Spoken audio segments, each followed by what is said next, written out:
Hey you guys, it's Katura and welcome back. Today we will be discussing last night's episode of The Walking Dead entitled What It Always Is, and it's season 10 episode 5. So sit back, enjoy, and let's start the conversation.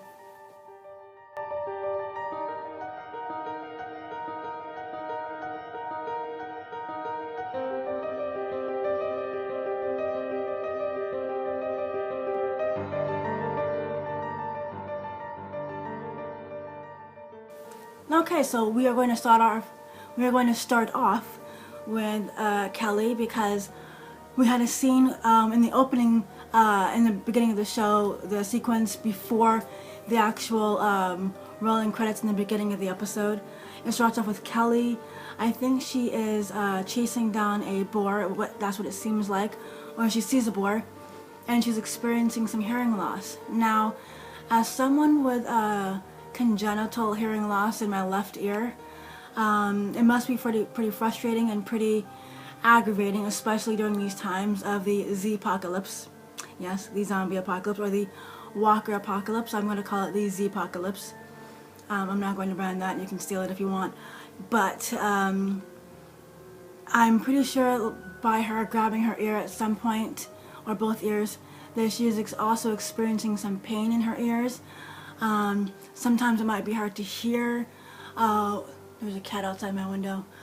Sometimes it might be hard to hear. Her hearing might go in and out, which I am also experiencing in my right ear. And I think for the Z-apocalypse, the zombie apocalypse, I think for the Z-apocalypse it can be pretty scary, especially since a lot of people go on sound to hear the walkers coming from long distances, or just coming up behind them. You need that hearing, or maybe perhaps you don't, as Connie as an example.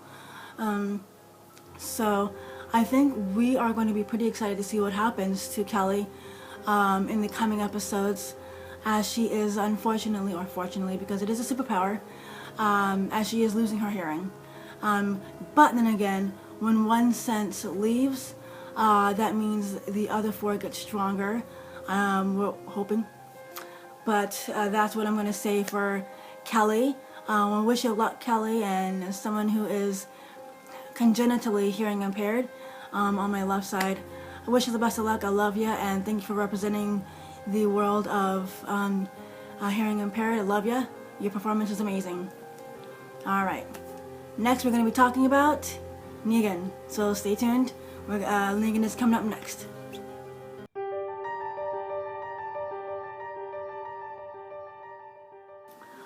Okay, so next we are going to be talking about Negan. Who let the Negan out? Okay, so that's what we're going to be discussing in this segment. Who do you guys think let Negan out? Because we know that it wasn't Lydia. She's already confessed that it was not her.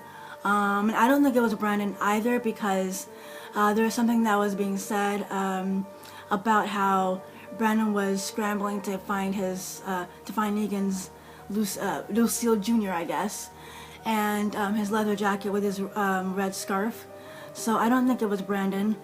I'm gonna put my money on, let's see, it wasn't Father Gabriel, and it was not Daryl.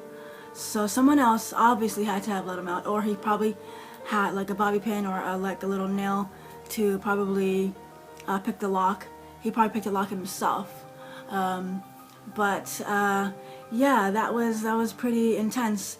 At the end of the episode 4, when Gabriel looked into the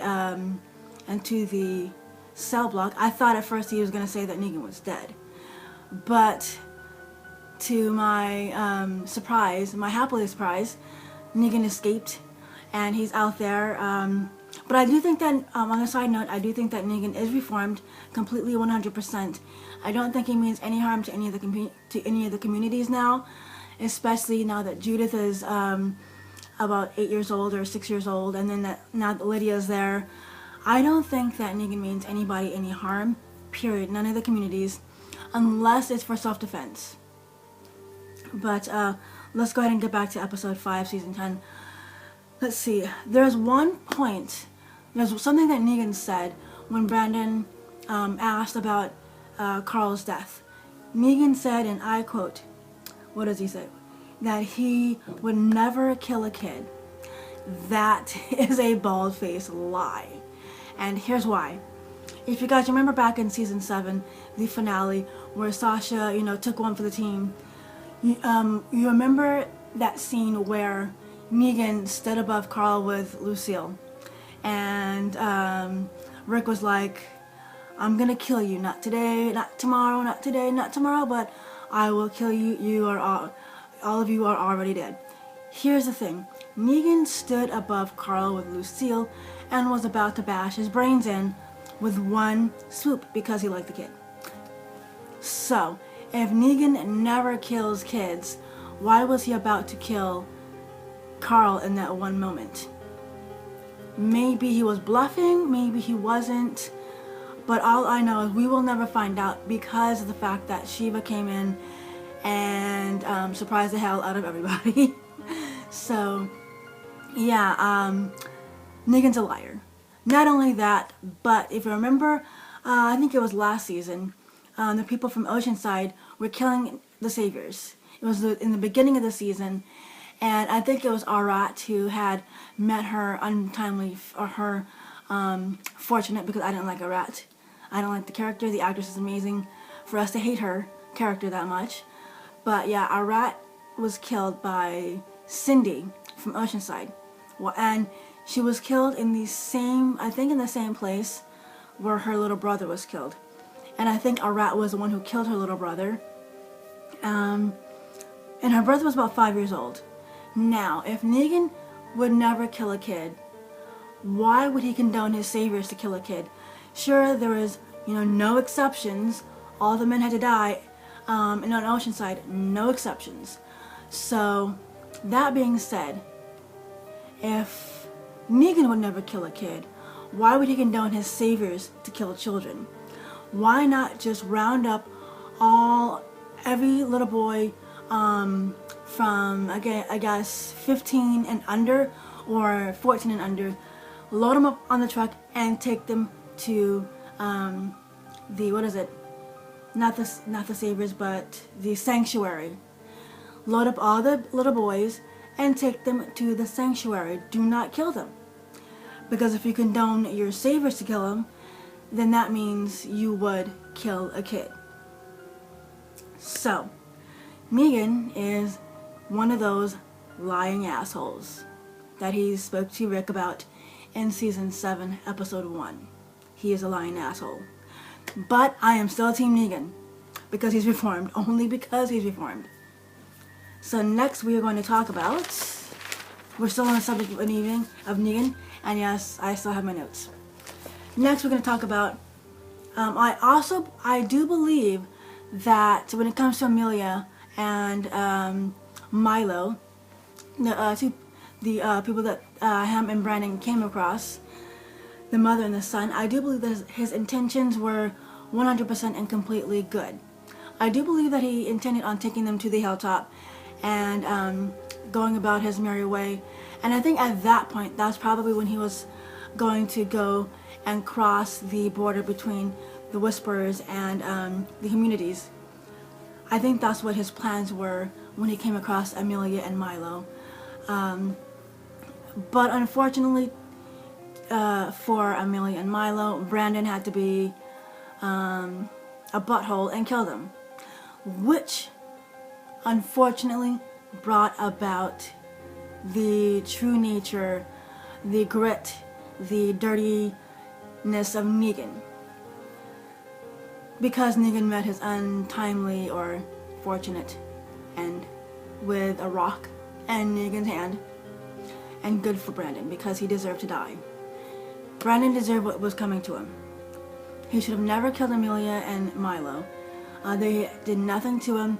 I mean, if it was Negan in that position, I do not think that Negan would have killed him. If this was 6 years ago, I don't think Negan would have killed him. I think Negan would have kidnapped Amelia and Milo and had Amelia for his wife, and probably would have raised Milo to be the little future serial killer that he has always wanted in Carl.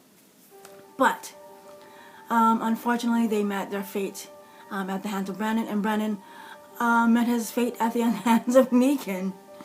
There's that circle for you. Now, last we're gonna mention of Negan on his own. I am really kind of relieved that Negan got his jacket and Lucille Jr. I'm really happy because I like Negan. I didn't like him at first, but as we found out his true, what his beliefs were, what his resources were, and the reason why he did what he did, I became on his side. You know, I became a fan of Negan because he had some correct points. I don't remember exactly what they were. That was 3 seasons ago. And I think I posted some videos about it in the Walking Dead discussions or the Walking Dead episode reviews. So you'll have to go ahead and look at those. But I'm really relieved that he got Lucille Jr. and his leather jacket, because now he is a badass Negan that we remember him. But maybe he's not a ruthless villain that he was. I believe there is a purpose to him having his bat and jacket back. And I don't believe that he's going to go back to the communities and harm them. Even though he is currently with the Whisperers because they got him.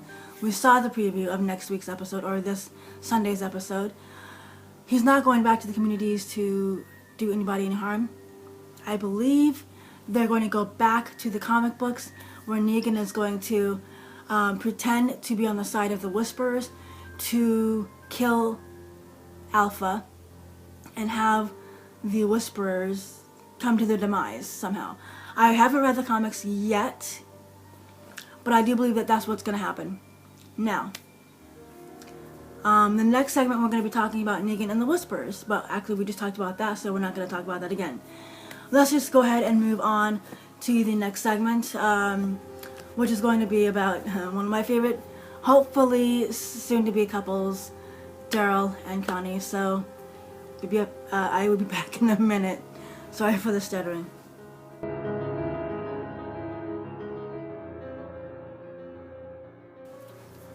Hey you guys, this is this segment we're going to be talking about Daryl and Connie, one of my favorite couples that we hope to be a couple. You know what?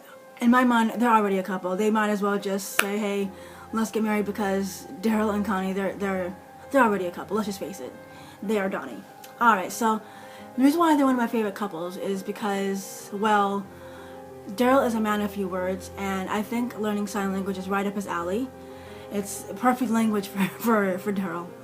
And I think that Connie is she is one of my favorite characters. As I said earlier, I am half deaf, congenitally.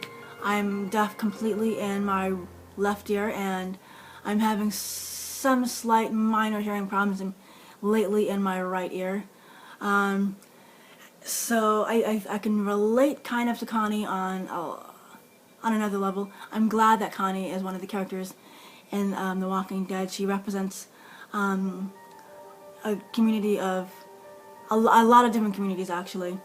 But the reason why I like Daryl and Connie together is because, well, like I said, they're both strong and they're both resourceful. Especially Daryl, because he is one of the best trackers. I mean, obviously he's a character. I'm not sure if Norman Reedus is a skilled tracker in real life. Probably not. But if I were ever lost in the woods in the Z-apocalypse, I would definitely want Daryl on my track, because he could pretty much find me like within probably a couple miles or a couple hours. But yeah, I think Daryl and Connie are perfect together. They have a higher communication. Their communication and their connection is on a higher level than I think most couples have been on the show, because of the way they speak to each other. They get each other, even though Daryl probably stumbled a little bit on the sign language thing at first. I'm pretty sure he picked it up right away because it's Daryl. He's a very, very smart guy.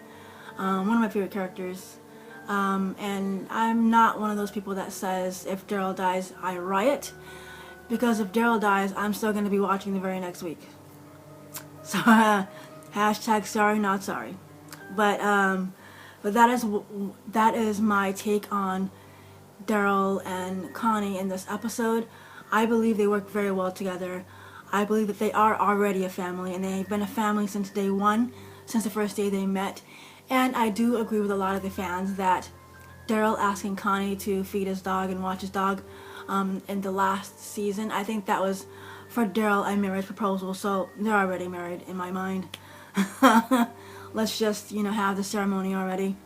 But coming up in the next segment, we're going to be talking about King Ezekiel and what's going on with him. So stay tuned. In a few seconds, we're going to be talking about the king.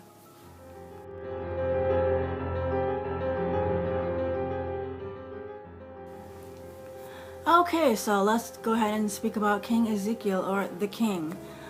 So when he first coughed, and when they showed him getting sick, or getting the sweats in the last episode, I knew there's something going on.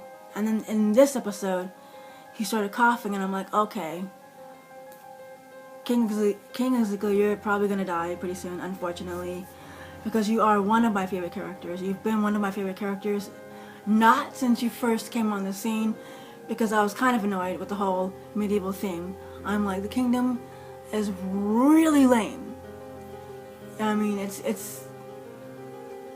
I was really annoyed with the kingdom when they first came on the scene, but now that I've gotten to know King Ezekiel, he's one of my favorite characters. Him being married to Carol last season, I really enjoyed that partnership between Queen Carol and King Ezekiel, and I really missed that relationship. I thought it was going great, and I thought that it shouldn't have ended the way that it did. And the fact that he has cancer now, not all hope is lost, because they do have, they've got Eugene. Now, I know somebody in my life I'm really close to who has had cancer 4 times and has survived. Now, I think because there's been a lot of advancements in cancer and in finding cures for cancer, and maintaining a lifestyle with radiation and that kind of therapy. Now, in a couple episodes ago, Eugene was adamant about getting the satellite back to one of the communities, and I'm thinking there might be a little bit of radiation, or something having to do with radiation with that satellite. And I think with a little bit of help from Eugene, we could find something that will help maintain a lifestyle, or help shrink possibly, or help get that tumor out of King Ezekiel's neck. I think there could be something with that. But yeah, the sun just shone right in my face. The sun is right in my eyes, right there, you guys. As you can see, the lines from the blinds are on my face. So, getting back to King Ezekiel, I think there could be a little bit of help from Eugene and Sadiq and the satellite. They just need to put their noggins together and come up with a plan. Because I don't think this is the end of the king. It should not be. It can't be. If King Ezekiel dies, I'm not gonna riot. I'm still gonna keep watching as I have been. I haven't really missed a Sunday since 2010 or 2009. I don't remember. It's been a long time, you guys. But that's all I'm gonna say about King Ezekiel. Oh, by the way, I understand why he didn't want to tell Carol. I understand why he turned off the radio when he heard Carol's footsteps. I understand, and but I don't agree with the choice. I think he should have told Carol. I think he should have told him how he felt. This is very weird lighting on my face, you guys. Bear with me.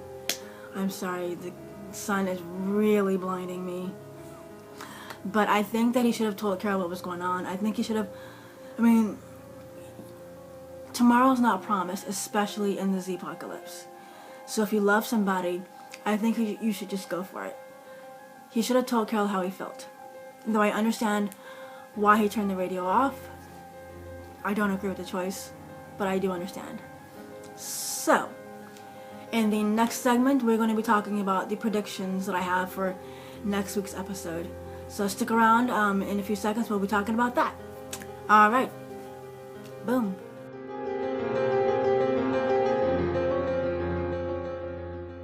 Okay, you guys, we are back, and we are talking about predictions for next week's episode. As you remember in the preview for next week's episode, we see Daryl and Carol coming across the Whisperers, and I wonder if they're going to see Negan. I mean, it was at night when they spotted the Whisperers, and they were looking behind a tree, and I really, really wonder if they're going to see Negan with the Whisperers, and if they do see Negan with the Whisperers, what are they going to think? Are they going to think that Negan is with the Whisperers? Are they going to be smart and figure out that Negan is not a follower? He's there for a reason. But what reason is that?